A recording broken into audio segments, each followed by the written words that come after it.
Apa jadinya kalau sutradara paling keren di Indonesia saat ini digabungin sama studio film yang bikin film horor Korea paling keren? Ya jawabannya Perempuan Tanah Jahanam.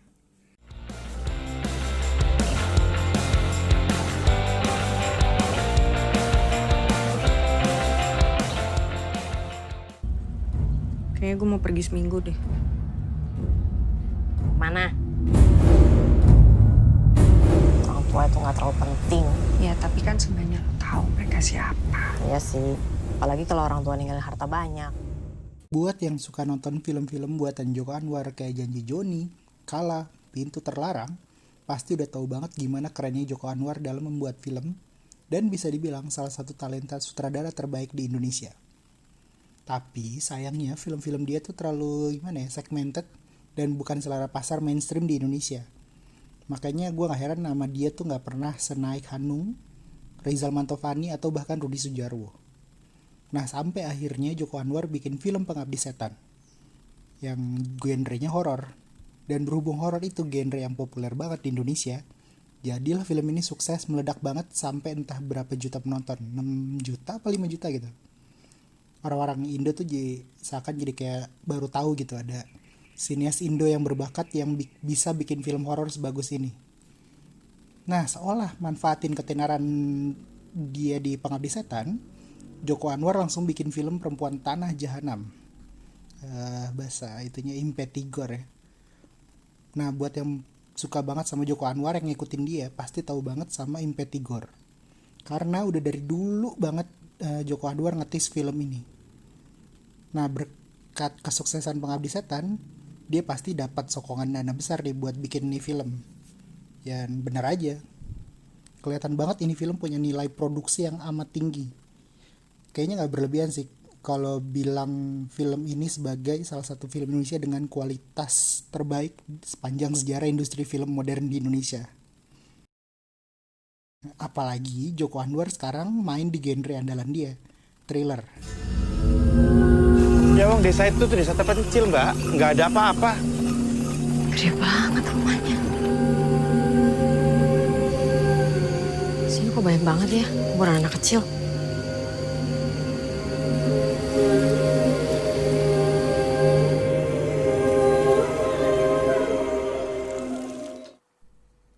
Film Perempuan Tanah Jahanam menceritakan tentang dua orang kawan, Maya dan Dini, yang masing-masing diperankan oleh Tara Basro dan Mari Sanita.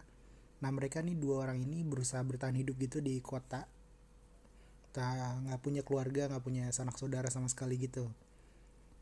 Suatu hari si Maya dapetin informasi kalau dia ternyata punya harta warisan dari keluarganya yang cukup kaya di kampung asalnya dulu.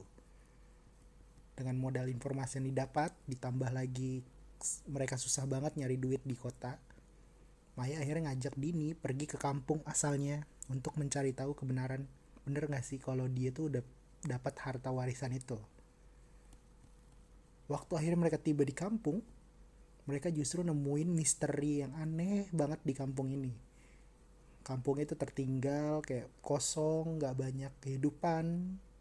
Terus di sekitar kampung itu banyak banget makam anak-anak. Nah, suatu malam si Maya akhirnya ngedenger jeritan perempuan yang ingin melahirkan.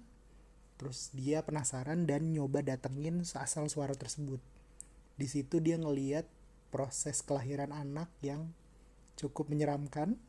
Dan mulai dari situlah misteri terjadi. Dan Maya dan Dini masuk ke dalam bahaya.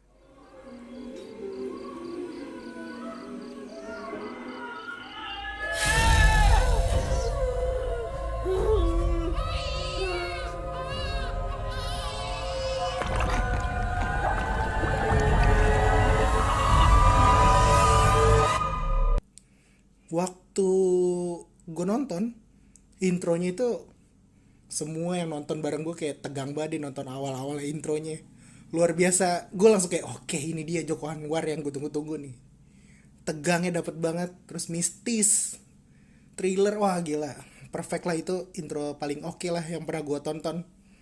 Gue juga suka sih karakter Tara Basro. Dia jadi orang miskin, bosen jadi orang miskin dan pengen kaya. Dan gue suka pola pikir dia yang agak tolol. Tapi karena desperate jadi ya oke, bisa dimengerti.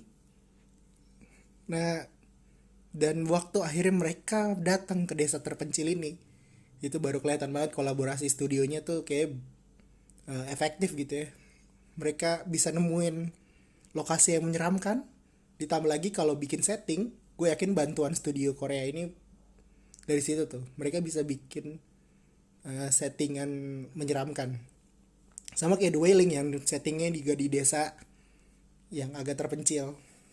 Pokoknya mulai dari pengenalan cerita sampai filmnya udah setengah tuh udah menurut gue brilian banget deh nih film.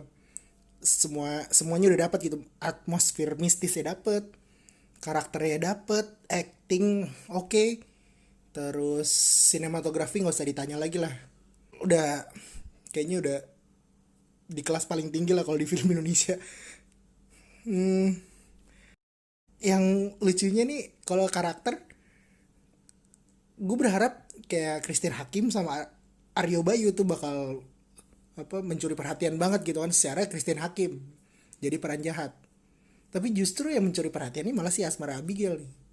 Peran dia yang gimana ya? Karena sangat misterius ini cewek tuh baik apa jahat ya. Dengan tampang dia yang lugu-lugu tapi menyeramkan. Sayangnya ya itulah Christine Hakim sama Aryo Bayu itu kurang digunakan di sini. Dan menurut gue itu juga karena ceritanya begitu udah setengah jalan tuh kayak udah kehabisan amunisi gitu. Mau nyeritain apa lagi? Kayak harusnya ini masih ada lebih panjang lagi nih. Cuman filmnya udah terlalu panjang di awal-awal.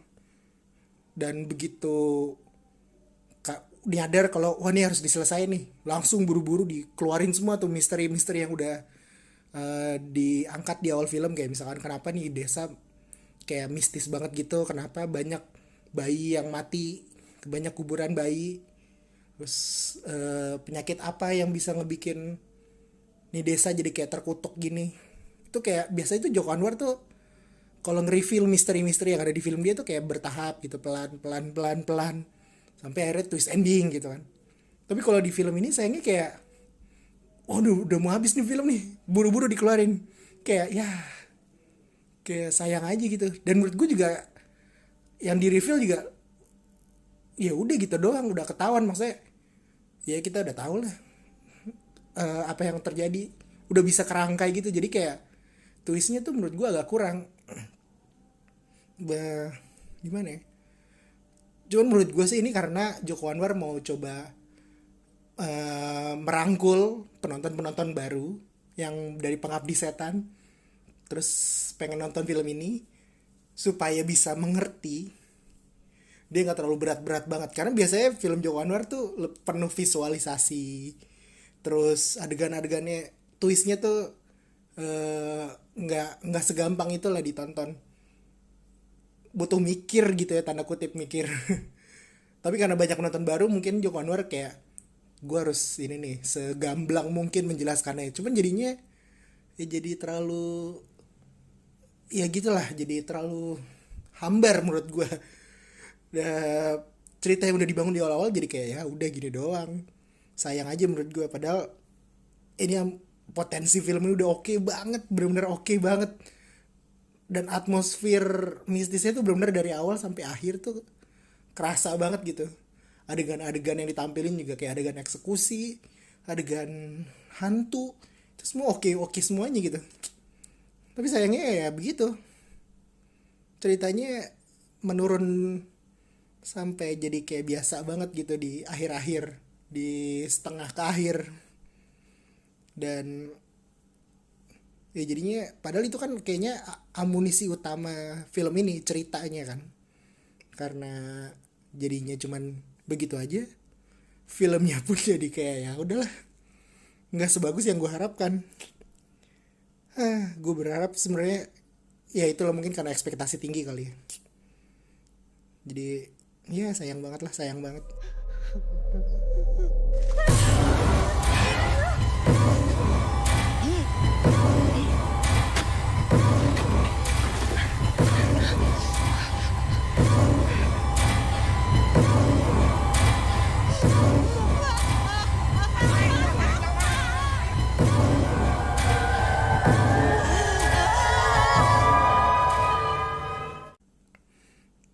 Oke, itu dia review dari gue. Gue berharap sih Perempuan Tanah Jahanam tuh jadi masterpiece-nya Joko Anwar gitu ya, tapi sayang aja gitu. Ya, makasih udah mau nonton review gue. Kalau kalian gak setuju, please komen di bawah, like, subscribe, dan share ke orang-orang. Kalau misalkan kalian suka. Kamu kesalahan yang harus aku hapus.